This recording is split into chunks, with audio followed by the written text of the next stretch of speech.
Welcome to We Are Augusta. Have you ever checked your bank account and thought, gosh, I know I make good money, so why doesn't it feel like it? You're not alone. Today, we're tracing where money quietly slips away and how to gently reel it back in without making life smaller. I am Arrin Simpson, joined by fellow financial advisors Blaire Simmons, Jennifer Bennett, and Marti Bryant. Thanks, Arrin. Such an important topic for us to discuss today. Where are we leaking money? Where are you leaking money? How big is this so-called leak? And how do we work together to seal the gap? It's appropriate for us to have this conversation right now. And I'm going to share my little leaky story here in a minute.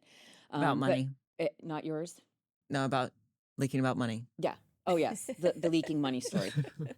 And I think it goes hand in hand with technology and instant gratification, the society we are now, Yes. where we've progressed, which I don't know if this is such a great progression.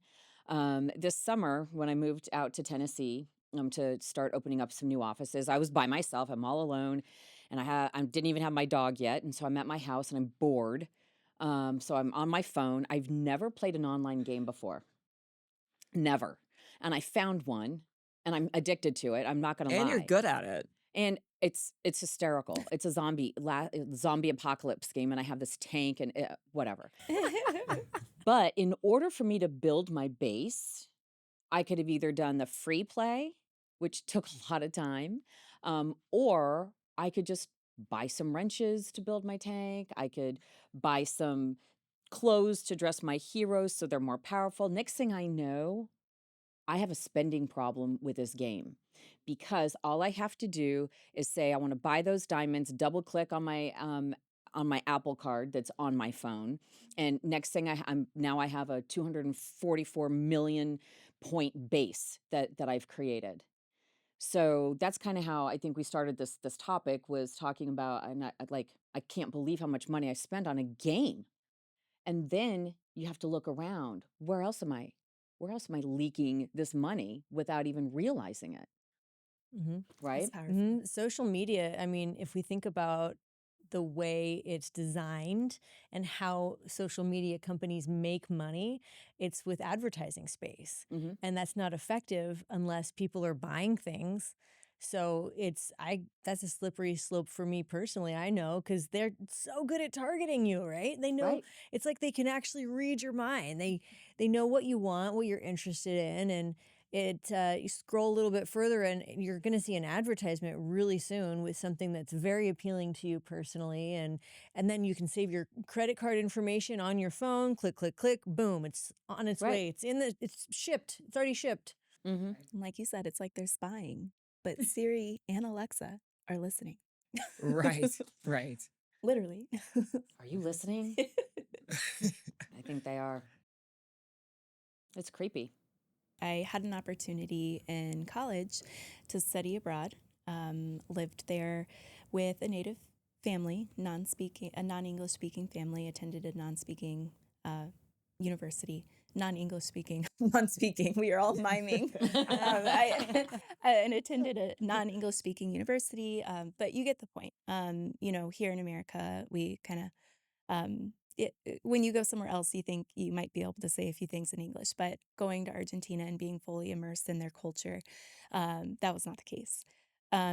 And a few things that I learned about myself and where I had been leaking previously is something as simple as like clothing and going to the mall and staying in style and with the trends. But after living in Argentina for several months, out of my suitcase, I, became a little disgusted with the consumerism here in America. And it really changed my outlook on what were my necessities and what was I just kind of wanting. And then getting to the bottom of why am I wanting these things? Another thing I think of is in college as a student athlete, I did have many small jobs. And my mother and father, however, they really, trusted me. At that point, I guess I had proven myself enough for them to put a year's worth of rent in my bank account and say, hey, over the next 12 months, this is what these funds are for, What a essentially. great test. Spend great. wisely. Yeah. And I didn't touch any of them. I didn't touch the funds. I was able to utilize the money that I earned during that time instead. And since I didn't touch those funds, it opened other doors and opportunities. So again, boundaries are actually doors with intentional opening and closing hours.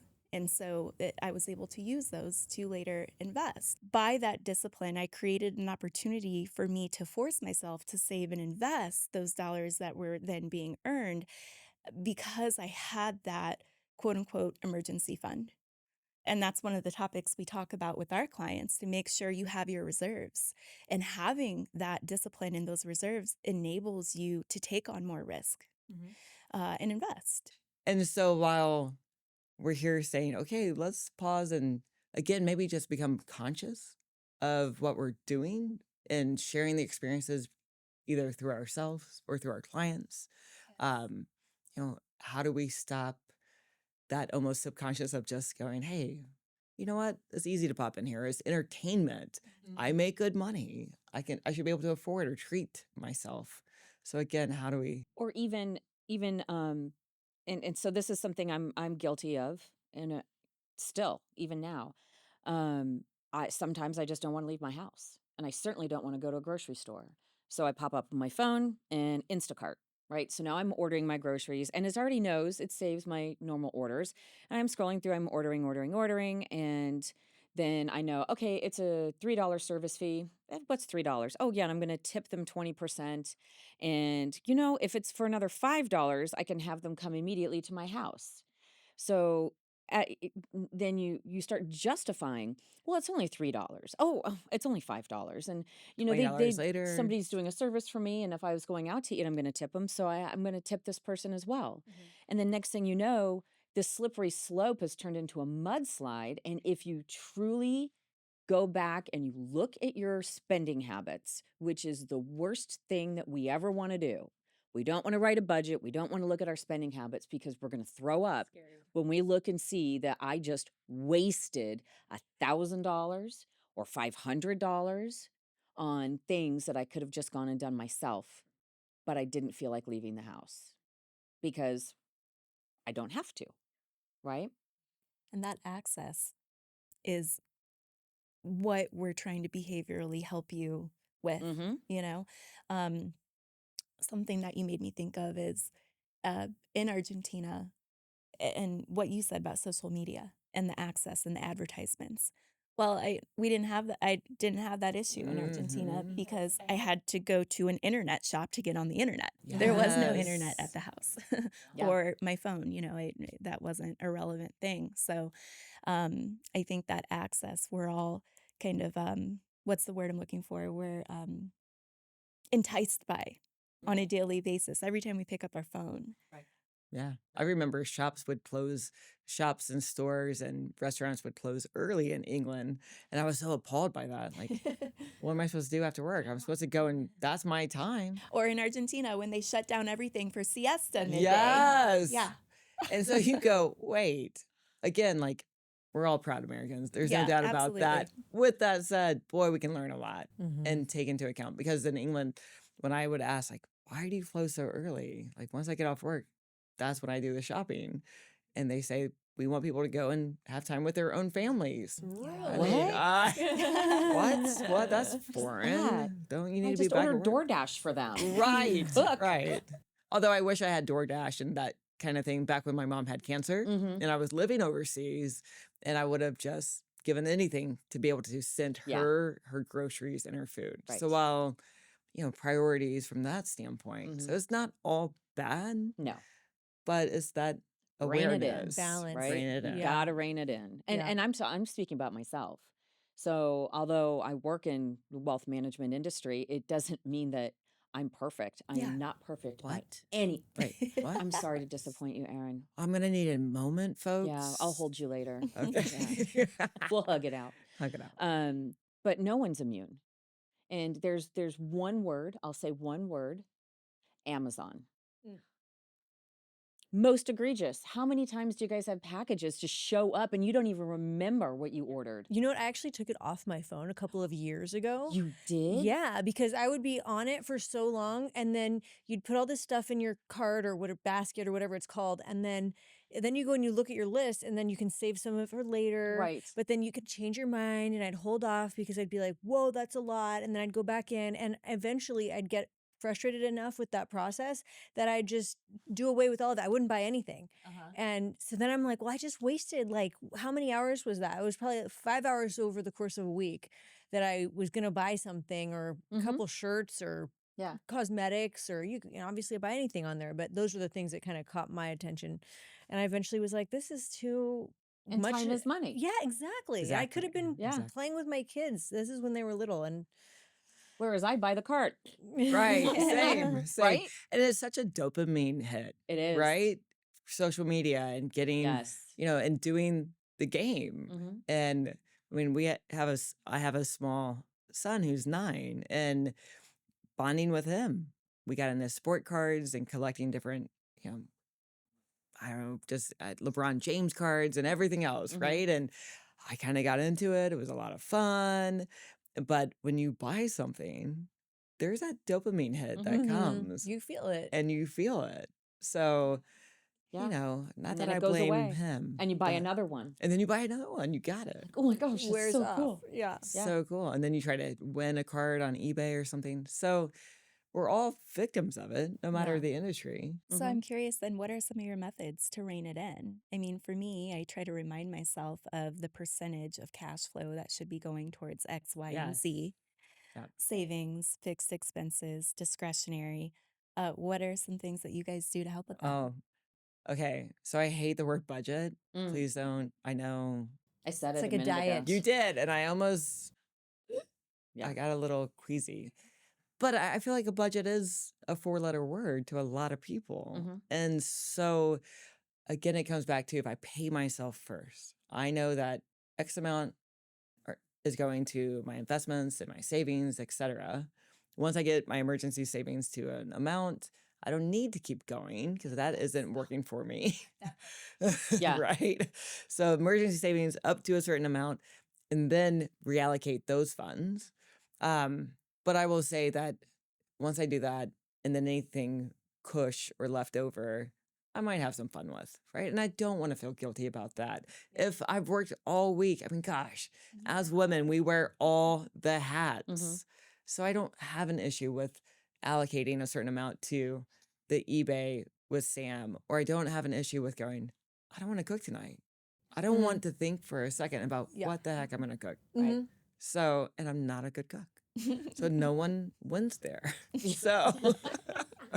So that's how I do it for me personally. And I will encourage clients, if you're paying yourself first, you can have a little bit more peace of mind. But again, it goes back to what you said. And I love that is look every month or every week or a few times a month at what you're actually spending because it sneaks up on you so quickly. Be honest with yourself. Yeah. Because, when we sit down to do the financial planning or just in our very first meetings and we're doing a discovery, right? We're asking the clients the questions, how much money do you have here and, blah, blah, blah.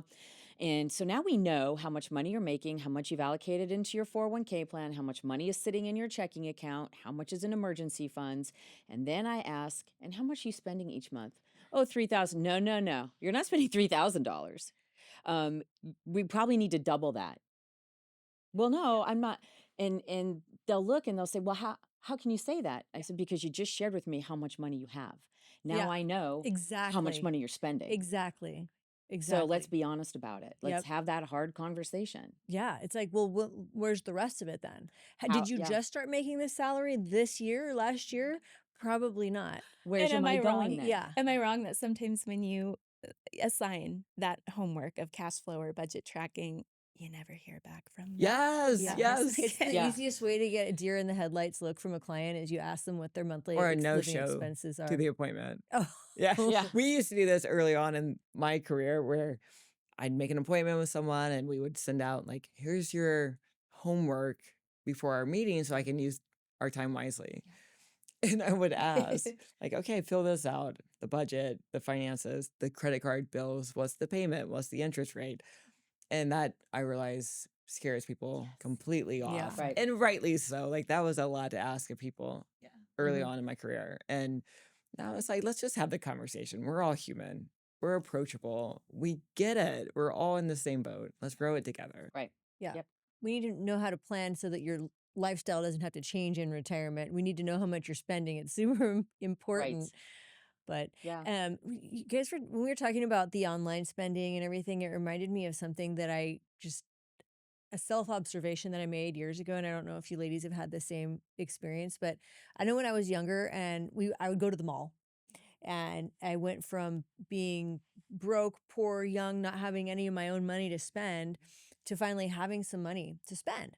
And I know when I didn't have that money to spend when I was at the mall, all the outfit looked so cute. All the Yep.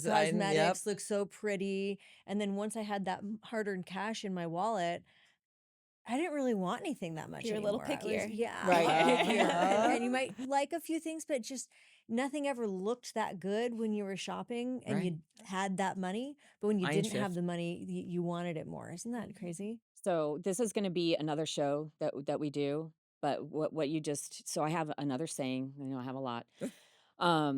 So my saying is unearned money, unearned assets come with no respect. Right? So like inheritance and things like that. Uh-huh. And that's exactly, you just proved that point because you earned that money. Yep. Right? And now you're going to want to treat it with respect. I don't want to just go blow it. Yeah. But if you had inherited that asset, I can almost guarantee you that you would have bought all the outfits and you would have bought all the makeup because it's a different mindset. Mm-hmm. Right? Unless you have a financial advisor you're working with. Yeah. Give the purpose. Help save you Right, from right. yourself. Well, but still, we're still human. Right, absolutely. yeah. It's like the plumber exactly. that has the leaky pipes, the roofer has the leaky roof. Yeah. Or the Right? I have a leaky wallet sometimes. yeah. It's just human. It is. And it's the technology and the age that we're in. We'll be right back to talk about how to save you from leaking money.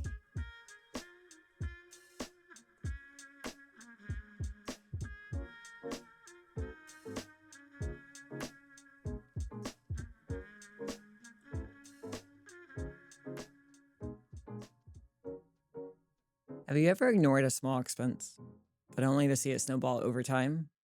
How can our listeners avoid that?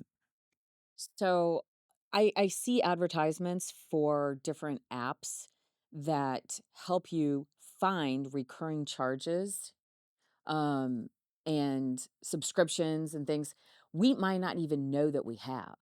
We've had several. Right. Like maybe we have 2 Netflix accounts. Oh. Right. I'm not even kidding. Mhm. We've used apps like this. Yeah. And right before buying a home or, something like that, and they scrub your report. Mhm. So yeah, Marty, I love that. And you might not know that you are still subscribed, Right. or there's more than one of the same darn thing. Yeah. Yeah, taking the time to go through and seeing everything you're subscribed to. The car wash. Do you go to the car wash enough to still have that subscription, or should you just go once a month like you do and you're saving money? So I think, like you said, we just get used to everything coming out. So I recommend scrubbing your credit cards, your debit cards, and figuring out what all am I signed up for again, and am I using these things? Yeah. Like the tanning salon and the gym that you never go to. Who tans anymore, Marty? Let's talk about skin Not care. necessarily tan mom, but tanning. But okay. I mean, this is Arizona, but people Okay. still go to the people Yeah. still tan. Cracks me up. Yeah. Yeah. I mean, and I fully admit I have a subscription to a tanning place in Spray? Tennessee. The spray tan. No, it's everything, but it also has like some machines that has the red light therapy, stuff like that. Oh, that makes sense. Yeah. No, And it I mean, doesn't, like, but I still. tease, but I think it's interesting where I think, gosh, I haven't been spending a lot, right? Like I'm trying to be frugal and I'm proud of myself. And then the next thing I know, hair. I mean, guys, when Fingernails. well, not for Not you, me, but I'm not gonna lie, like my Botox, I'd rather go without probably toilet paper than have no Botox. I'm not gonna lie, like that's I- for me. Mine But- wore out. I I had an appointment, but I came in too late. Uh, but those are things that sneak up on you, right? And it's important to factor that in and be aware. And I will say with some of the online apps that help, I think, Marty, that they might be free for the first month. Oh, And yeah. then But then they, and you forget to cancel Yeah, it. course. exactly. And then it gotcha. Yeah. Yeah. But also, Erin, like with you mentioning Botox, and we had a little laugh about it, but if that's important to you, Exactly. don't cut it out. If you like to go and get your hair, your nails, your whatever it is that you do, if as long as it adds value in your life, I think it's about cutting the things that are no longer adding value. You forgot you had that subscription and you're not even using it. Yeah. That's when you want to. Well, in hopes of not going off on a tangent too far, but still connected, I can't help but wonder, Marty, you started actually in the beginning, is that progress that we've made from generations. And perhaps this isn't the best progress right now, because if I think about when I have older clients who have done so well and they've worked blue collar, Mhm. hard jobs, and now they're comfortable and wealthy, right? They're not just comfortable, but they're good. And I'll ask them, like, how did you do this? Like, who taught you? Or where did this come from? And they would say things like, I knew we had to save a certain amount, and and we would do without. Or if, we lived, it's an old cliche, right? Like we lived within our means. And now, like, gosh, eyelashes and hair and all the things, but where else are we just living in the moment too much, perhaps? Because there's something to be said about the struggle, Mhm. right? The struggle makes you value things. Well, I think Mhm. since society has changed so much, technology has changed, even what we see on TV has changed, right? We are desensitized. There are things on TV, explicit things that we would not have seen when I was a kid. And where that sudden shift, it made it acceptable, or people feel entitled to certain items. We see the people walking around with designer bags or fake designer bags, but everybody has this sense of I want, Mhm. and I'm going to get it, and I don't care who I have to step on or step over. I'm entitled to have Right. X or Y, even without earning. And that's why we also see so much credit card debt, because people don't stop spending. They continue to spend and go into further and further debt. Mhm. Um, just to have meaningless, materialistic items. The generations that you're talking about, they weren't materialistic. Our greatest generation is dying off right now. And they didn't have, I was taught to save things. So in my garage, I don't go so far as to save the ties on my bread. We would just like to But- clarify, Marty is not considered a hoarder. Technically, no. Because I do, maybe shoes. I don't know. I'm not sure. We all have a thing. That's why I have my foot OnlyFans account. Anyway, so but even in the garage, right? I've got little Ziploc bags or glass jars that have different screws and nuts and bolts and nails in, because you just save things. One day you're going to need it. And sure as heck, there's a day when you have that odd size screw that you need and it's Mhm. there. But, and I've said this a few times already, we are disposable. Everybody wants to throw away their phone. That it doesn't work anymore. I get another one. I dial up Amazon. I've got The new and car. all of that is those little tiny leaks that you're having, Yes. right? Your car insurance. When's the last time you actually did a deep dive into how much you're paying on your car insurance? Should you bundle and save? All of that, but it's reality. Where can you save money? Yeah. And maybe we don't need the newest car or the newest phone. And if we do, why? Right? And why, if something is valuable or Mm-hmm. adds value to your life, then what else can we maybe cut back on? But can you truly afford it? That's the biggest question. Mm. Can you afford it?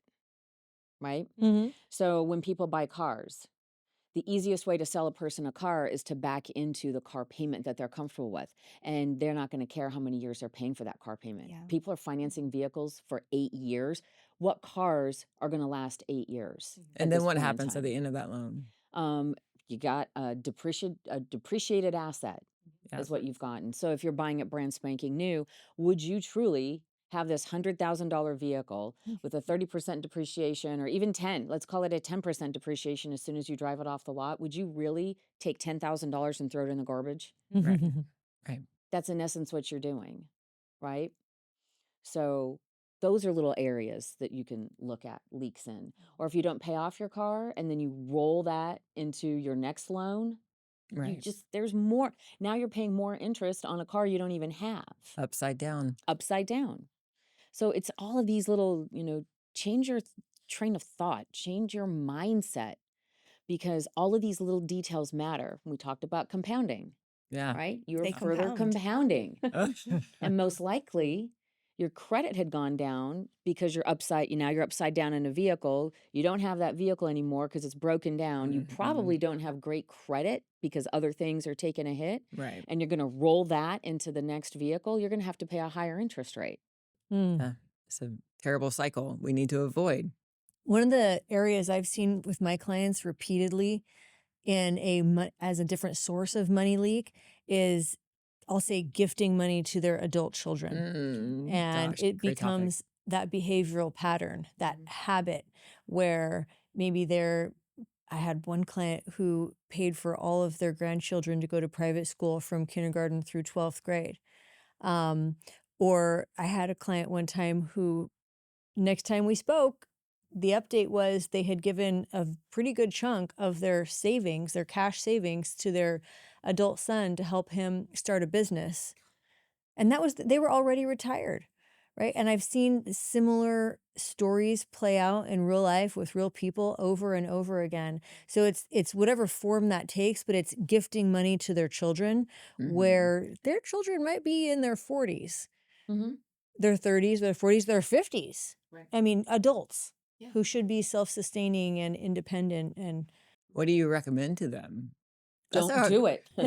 At all? Do you go cold turkey like that, or? And I think not. I wouldn't say at all. If a grandparent wants to pay for the private schooling of their granddaughter, you know what? Let them chip, as long as they are aware of their financial situation and they are not jeopardizing themselves. If they are able to make that contribution, and their children can be responsible and make ethical decisions with that gift and be appreciative, I think it's okay. But I think what you're describing is when, the latter is true. And they're sacrificing their retirement to help Right. their struggling child. And again, I'm going to come back to, where we are as a society. I know kids are graduating from college and they might have a bleak outlook as far as the job market is concerned. Where are they getting their jobs? The Kids are plan is to staying be at a home TikTok longer. star. Yeah. Yeah. Kids are staying at home longer with their parents. They're not Yeah. doing the normal things at the normal ages that we used to do them at. The normal is changing. Yes. Yeah. Not in a good way. Kids are scared. Maybe they can't afford to buy a house. So That's so many part of it, too. things have changed, and it's been a slow burn. And I feel like for me personally, when I woke up one day, I was just like, what the hell just happened here? The country has changed, the world has changed, and not necessarily for the better. And so for these parents that are continuing to keep their kids on payroll, on is what I payroll, call it, exactly, right? same. They're still on payroll. They're sacrificing their ability to retire. Absolutely. And I know all of us see this. We see more and more grandparents raising their grandchildren Yeah. than Yes. ever. Yeah. Absolutely. Yeah. And that brings me to something, when we hear parents who want to help with college education expenses and funding that before they're doing enough for their own retirement. And the conversation being, well, just like the flight attendant says, put your own mask on first. You have to help yourself before you can help them, because if you're funding their education, which, by the way, they can go take a student loan, you cannot take a loan for retirement. Exactly. And so, it's just going to come back full circle, and, there's not going to be that opportunity you're hoping that you're sending them to college and then they're going to help fund your retirement. But we see that it doesn't always work that way. Right. Yeah. Right. Call me crazy. Crazy. Thank you. She asked. Okay, Jen, don't call me crazy. Thank you. But in reality, and this is more of a question than thinking out loud, is there some beauty in the struggle? Because the common denominator in a lot of our older clients is that they struggled in one way or another. Right. And I remember listening to this one podcast that I love. The gentleman that runs the podcast, he's a psychologist for extreme and very high producing athletes, pro athletes, etc. He tells the story. I'm going to not do it as well as he did, of course, but he tells the story about how he'd worked with this NFL player for years and he got to know him really well. The psychologist and his son are out at a mall, right, as you do on a weekend. And he runs into the NFL player and he says, "Hey, it's so good to see you. How is your son doing?"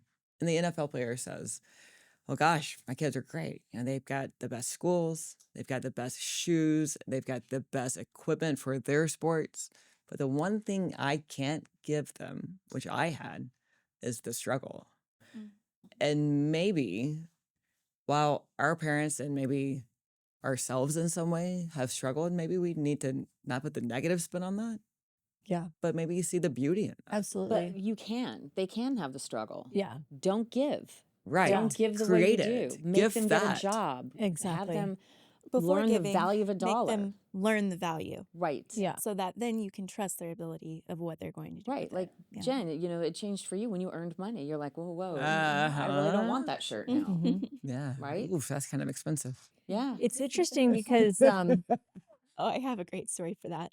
Go on. I was saying it's interesting because there's a name for or a term that's used to describe the inability for generational wealth to endure, because in even the extremely rich families, the Vanderbilts, the help me out here, the Biltmores, the Rockefellers, that's what I was Rockefellers. trying to Rockefellers, think same. of. Yeah. They generational wealth goes away after about 3 or 4 generations at most. By the 5th generation, it's completely gone. But not the Rockefellers. Not the Rockefellers, they're different. And that's what makes this whole thing interesting, because what is it that they did differently? Yeah. Also, it's teaching their children young about the economy, about running businesses and things of that nature. But it's just the pattern there is that the struggle goes away with the generation that inherits the silver spoon. And so it's called the shirt sleeves to shirt sleeves phenomenon. You can look it up.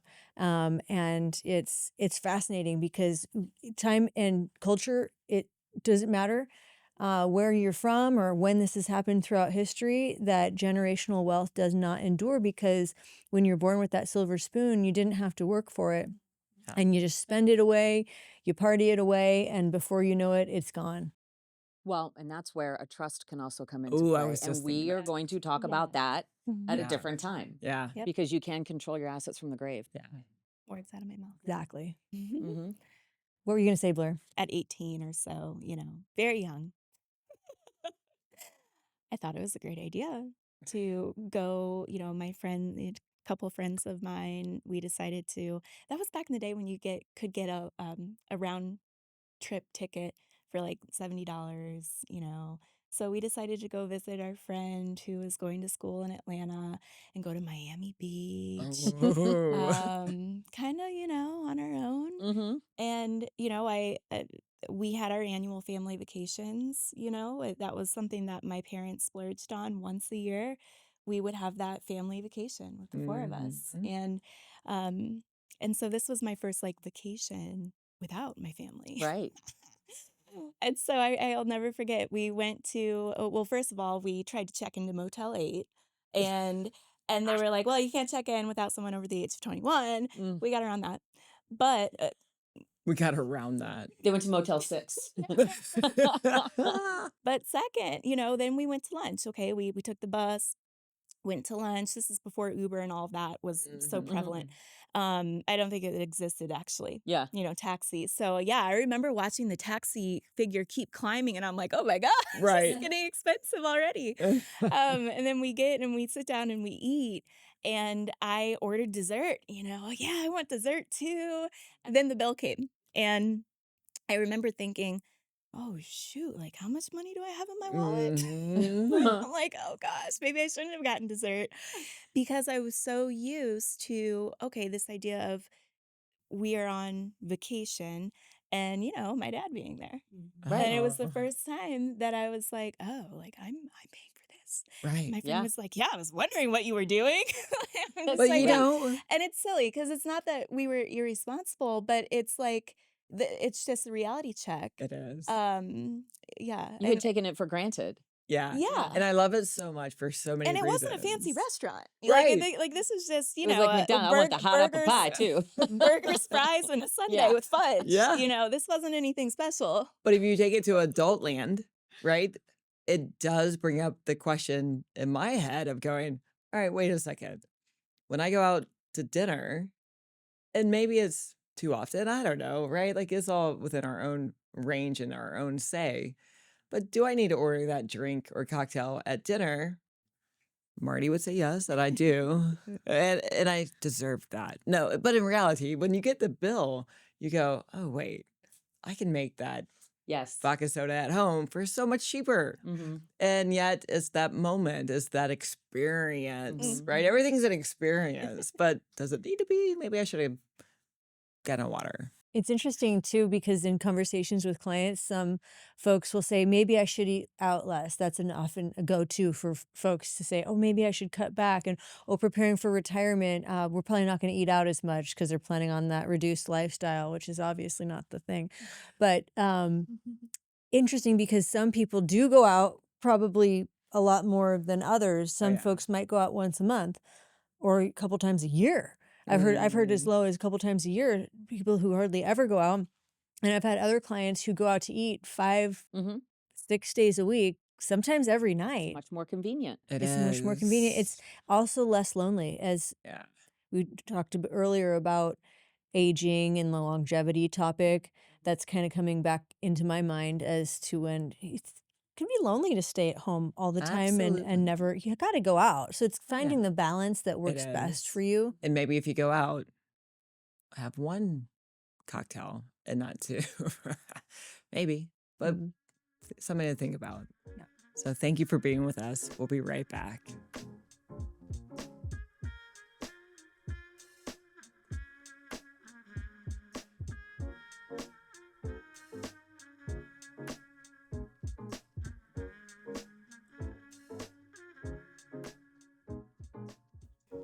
Welcome back, friends.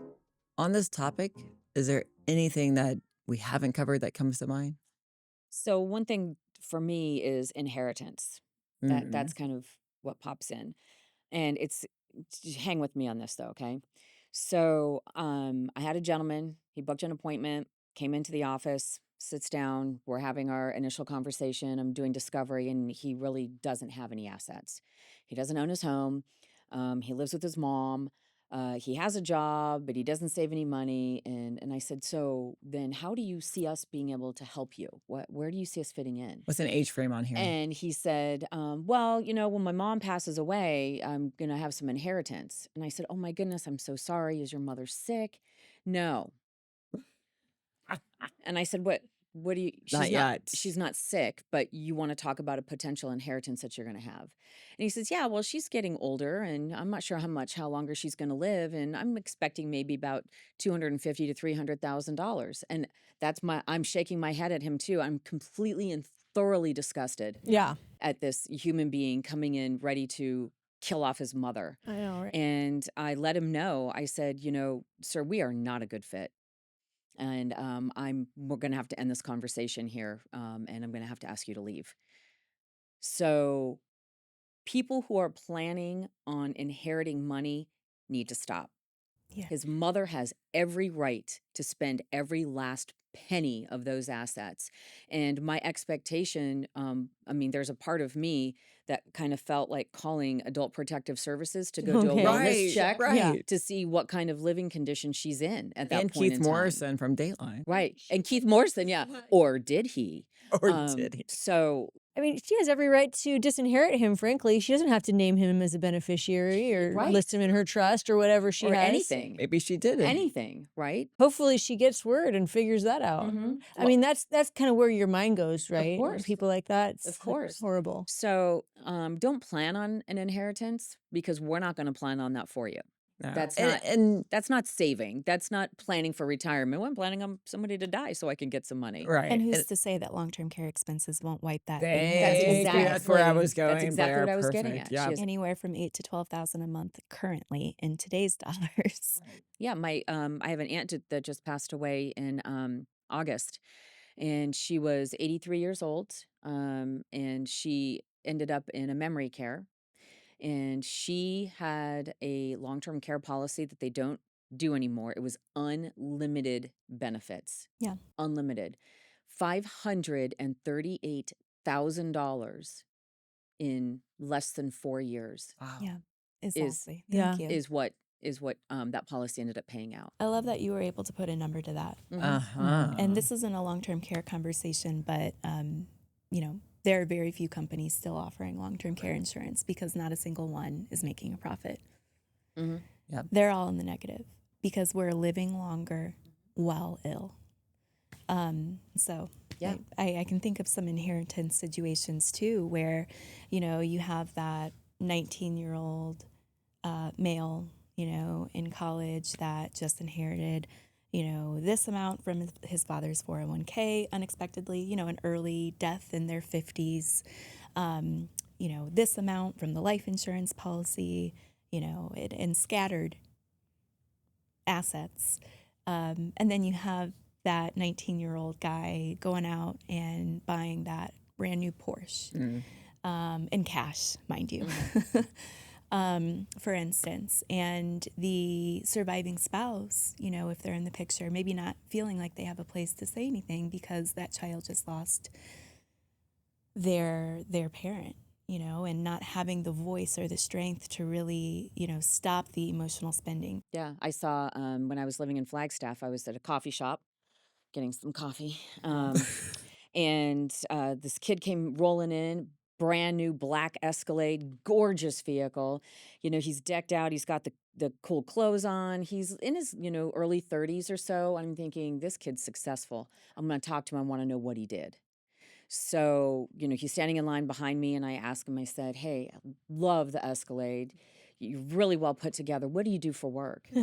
He's like, oh no, that's somebody passed away, he inherited this money. Uh-huh. And it's somebody who would never have spent $100 on a pair of jeans, would never have bought a brand new car, Yeah. would never. So he just went out and he blew all this money on completely disposable items Yeah. and didn't save it. The killer to that is same thing with the gentleman that, you know, purchased the Porsche, is that it draws the wrong crowd. Right. And then when that money's out, you gone. have no one. Wait until he has to do the first oil change on that car. Right. Because it's going to be Right. $1,000 just to drive it in for an oil change because you don't know what Yes. else they're going to find. Yeah. Minimum $1,000. And then the irony is that the person who had accumulated and maintained that money for so long before passing it on, that person was probably in the mindset of, I don't want to spend this money because what if? Yeah. So then, like, on one hand, you see the retirees who live that what if lifestyle, staying at home, holding back, not doing the things they want because this money is there for them to spend, but they don't see it that way. They see it as this what if lifestyle, and then they pass it on to the kids who then Right. live their life. Yeah. That's not a financial plan. That's not a retirement plan. No, At but all. you know, that makes me think of one other story that there was, you know, a young lady, and, you know, I won't even name the profession because that, you know, could potentially give an idea, but Is there her a poll involved? Well, no, no. It wasn't the world's Okay, oldest right. profession. Hey, No. they can make good money. Oh Yeah. no, Okay? no, and This is I've judgment-free. worked with enough residents to say she was a resident physician, Okay. and no money, when I was working with her, and until father unexpectedly passed away prematurely. Father had not been saving into 401k or any retirement vehicle because he knew that when his parents passed, he was receiving multi-millions. Oh. And he unexpectedly passed away. So my client, with no money, all of a sudden had a lot of money in her bank account. Mhm. And at that time, I think the amazing thing is that she and her husband were amazingly responsible with the choices they made thereafter. But a big part of that was the control from the grave. And so they continued that philanthropy that was so important Mhm. to her grandparents Yeah. and just maintained their same resident lifestyle Mhm. while, because you're making below minimum wage in residency in relation to the hours Yeah. that you're working. And so, there are some good examples, Right. but like you Yeah. I said, mean, we have been dwelling a lot on the negative. There's some good. There is Some some really good. Oh, good. definitely. Yeah. Yeah. Blaire, Mhm. I know you like this one. There's something called lifestyle creep. Oh, yes. How do you deal with that if somebody does inherit a significant amount, or even just any kind of money? Like Can you explain that, enough what to it is, though? enough to make a difference. Yeah, well, lifestyle creep, the way I view it is all of a sudden we've gotten, an exponential raise. The easiest transition is from resident physician to attending physician, 50,000 a year to $500,000 a year, depending on the specialty, of course. But that's a good example of all of a sudden, the lifestyle creep sets in. You're purchasing that brand new home, and then you have this huge home that, there's just one of you, right? And then you're furnishing that whole home. And before you know it, you're in a paycheck to paycheck cycle before you even made the percentage allocated to your 401k and other necessities that you need to be aware of. So it just goes back to that save first, spend later mentality. Mm-hmm. And, before you have that paycheck, mapping out what that needs to look like and understanding what is that portion of discretionary assets left over, cash flow left over, that is acceptable to be spending responsibly. Mm-hmm. Because you've worked hard, regardless of the profession. We're not trying to say don't spend, and take away all the fun. That's not realistic either. Right. But having the wherewithal to make sure that first and foremost, you are doing what you need to be doing, saving the right percentage. And then, like we had talked about earlier, having that freedom and, clarity, but what's the word I'm looking for? No shame in that spending that you do. Guilt. Mhm. Yeah. Thank you for being here with us today. We'll be right back to continue the conversation of how you can stop leaking money. Stay with us.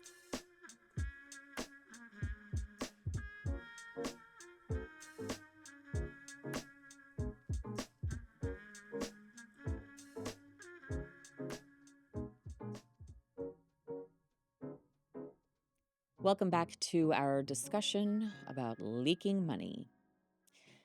Question: do any of you have some additional suggestions that people could employ or deploy to stop leaking money?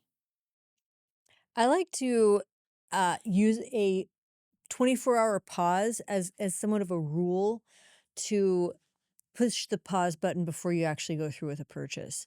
You can do it in a couple of different ways. Maybe it's a certain dollar threshold, or for me personally, I know I'm not going to make any online purchases unless I wait at least a day. Sometimes wait a couple days, just because I want to make sure it's something I actually want and I wasn't just feeling the dopamine at that moment, because they're just magical at how good they are at enticing you with the things they know you want. If you're scrolling through social media and you find that thing that looks so pretty at the time, but then you realize you don't really want it or need it.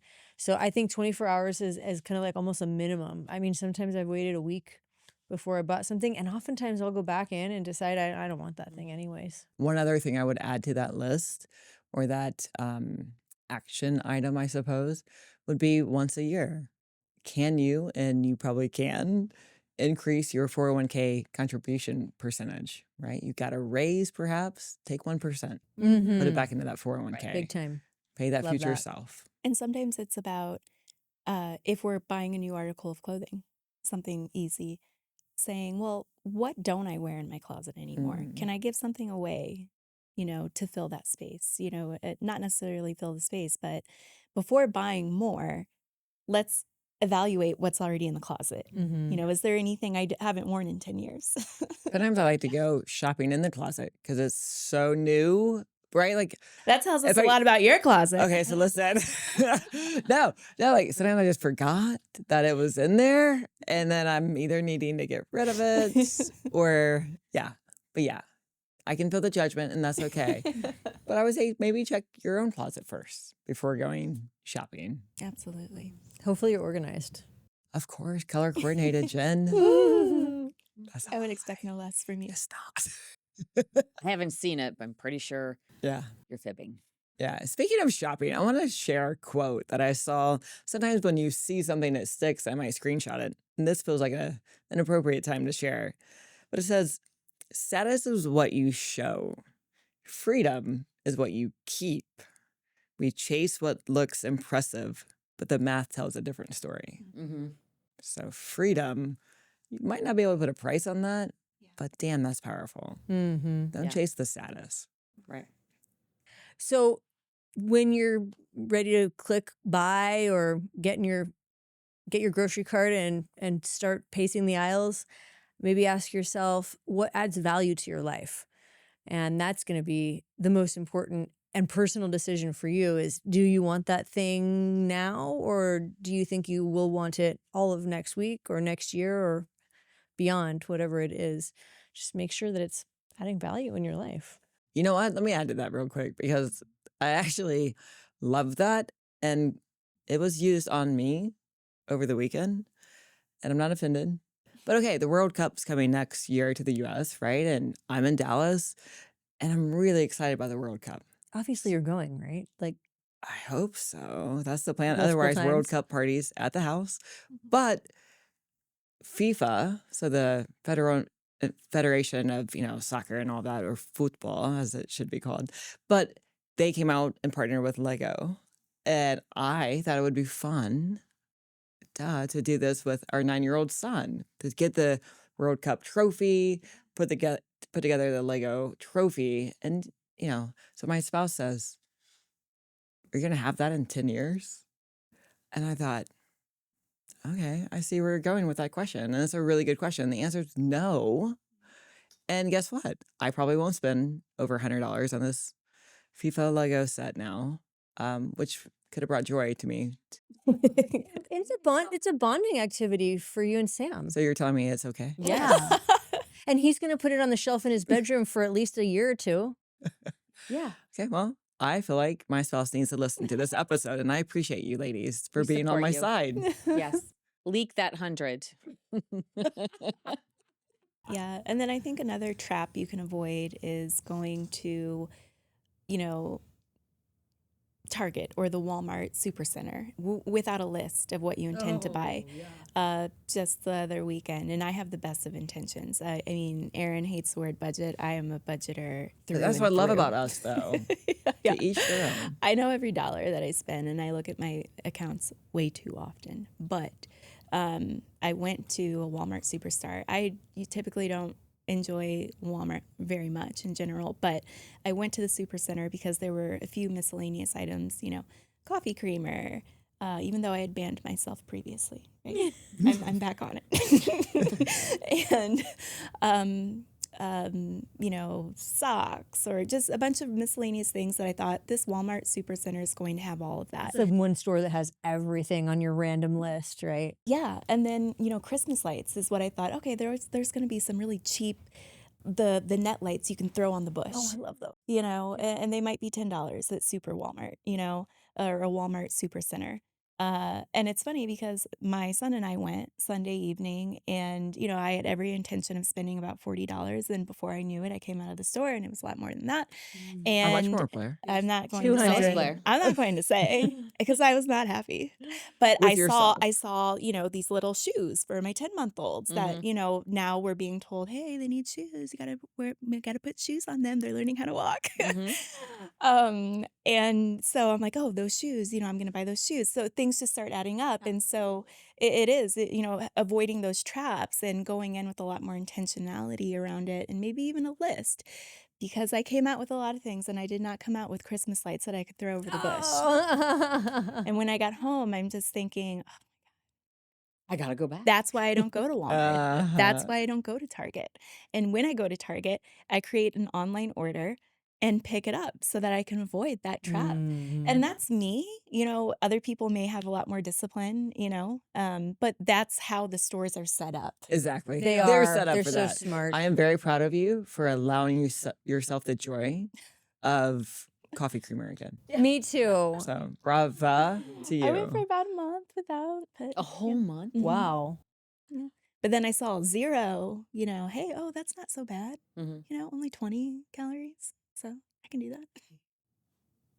Today wasn't about perfection. It was about noticing where your money quietly slips away and choosing one place to close that gap. Tiny, repeatable changes are what build real wealth and the freedom that affords.